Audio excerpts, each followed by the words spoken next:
Hi friends, இன்றைக்கி ஒரு ரொம்பவே இருக்கிறதுலே சிம்பிளாக ஒரு சிக்கன் செய்ய முடியும்னா இதை நீங்கள் ட்ரை பண்ணி பாருங்கள்.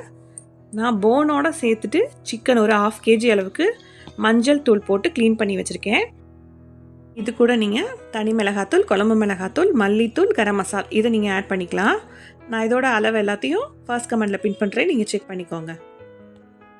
இது கூடவே கொஞ்சமாக மஞ்சள் தூளும் சேர்த்துட்டு அதையும் நல்லா மிக்ஸ் பண்ணி எடுத்துக்கிறேன். இதில் லேசாக உப்பு மட்டும் சேர்த்துட்டு மிக்ஸ் பண்ணிக்கோங்க. நான் உப்பு சேர்க்க மறந்துட்டேன். இப்போது அதை ஒரு மூடி போட்டு ஒன் சைடு வச்சிடலாம். இது ஊறுற கேப்பில் நம்ம வெங்காயம், தக்காளி இதெல்லாம் வதக்கி ரெடி பண்ணிக்கலாம். இது நான் தாளிக்கிறதுக்காக நல்லெண்ணெய் சேர்த்துருக்கேன். நீங்கள் தேங்காய் எண்ணெய், நல்லெண்ணெய் ரெண்டில் எது சேர்த்தாலும் நல்லாயிருக்கும். தாளிக்கிறதுக்கு கொஞ்சமாக கடுகு, சோம்பு போட்டு பொரிஞ்சதுக்கப்புறமா மீடியம் சைஸ் பெரிய வெங்காயம் 1, அப்புறம் ஒரு 10 சின்ன வெங்காயத்தை கட் பண்ணி எடுத்திருக்கேன். இது கூட சேர்த்துட்டு ஒரு நிமிஷத்துக்கு நல்லாவே வதக்கி எடுத்துக்கலாம். அது கூடவே கொஞ்சமாக ஒரு 2 டீஸ்பூன் அளவுக்கு நல்லா ஃப்ரெஷ்ஷாக அரைச்ச இஞ்சி பூண்டு பேஸ்ட், தண்ணி விட்டு அரைச்சதுனால அப்படி இருக்குது. நீங்களும் ஃப்ரெஷ்ஷாக அரைச்சி போட்டிங்கன்னா ரொம்பவே டேஸ்ட்டாக இருக்கும். வெங்காயம் வதங்குற அளவுக்கு தேவையான அளவுக்கு உப்பு மட்டும் சேர்த்துக்கிறேன். இது வதங்குற கேப்பில் ஒரு 2 தக்காளி கட் பண்ணி இது கூட ஆட் பண்ணிக்கலாம். ஒரு மீடியம் சைஸ் 2 தக்காளியாக இருந்தால் போதும். இதையும் நல்லா வதக்கிக்கலாம். இப்போ இருக்கிற தக்காளியெல்லாம் நல்லா வதங்குறதில்ல, அதனால் மூடி போட்டு ஒரு 2 நிமிஷத்துக்கு வதக்கி எடுத்துக்கிறேன்.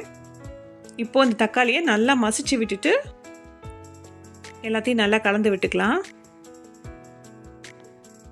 இப்போ இது கூடவே நம்ம எடுத்து வச்சுருக்கிற சிக்கன் மசாலாலாம் போட்டு ஊற வச்சுருக்கோம் இல்லையா, அந்த சிக்கனையும் இது கூட சேர்த்துக்கிறேன். இப்போ இது கூட எந்த தண்ணியுமே நீங்கள் சேர்க்கக்கூடாது.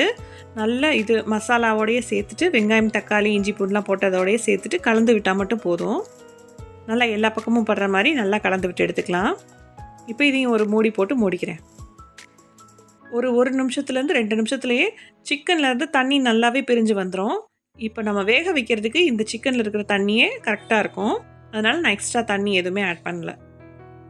இந்த ஸ்டேஜில் நீங்கள் உங்களுக்கு உப்பு மட்டும் தேவைப்பட்டுச்சுன்னா உப்பு, காரம் எல்லாம் செக் பண்ணிவிட்டு தேவைப்பட்டுச்சுன்னா சேர்த்துக்கோங்க. நான் உப்பு மட்டும் சேர்த்துக்கிறேன். நல்லா கொதிச்சு எண்ணெயெல்லாம் பிரிஞ்சு வந்துருச்சு. எனக்கு இன்னும் கொஞ்சம் கிரேவியாக வேணுங்கிறதுனால நான் இன்னும் வச்சுருக்கேன். உங்களுக்கு இந்த அளவுக்கு கிரேவியாக இருந்தால் போதும் அப்படின்னு நினச்சிங்கன்னா இந்த அளவுக்கு மல்லி இலையும் கருவேப்பிலையும் போட்டு இறக்கிக்கலாம். இதுக்கு நல்லா பரோட்டா, சப்பாத்தி, இட்லி, தோசை எதுக்கு வேணாலும் சூப்பராக எடுக்கும். ரொம்பவே சிம்பிளானது, யார் வேணாலும் ட்ரை பண்ணலாம். புதுசாக ட்ரை பண்ணிக்கிறீங்கன்னா கூட இது நீங்கள் ட்ரை பண்ணி பாருங்கள். எனக்கு தேவையான அளவுக்கு நல்லா சுருண்டு வந்துருச்சு. உங்களுக்கு நான் போட்டிருந்தேன் இந்த வீடியோ பிடிச்சிருந்தா ட்ரை பண்ணி பார்த்துட்டு நம்ம சேனலை சப்ஸ்கிரைப் பண்ணி வச்சுக்கோங்க. தேங்க்யூ.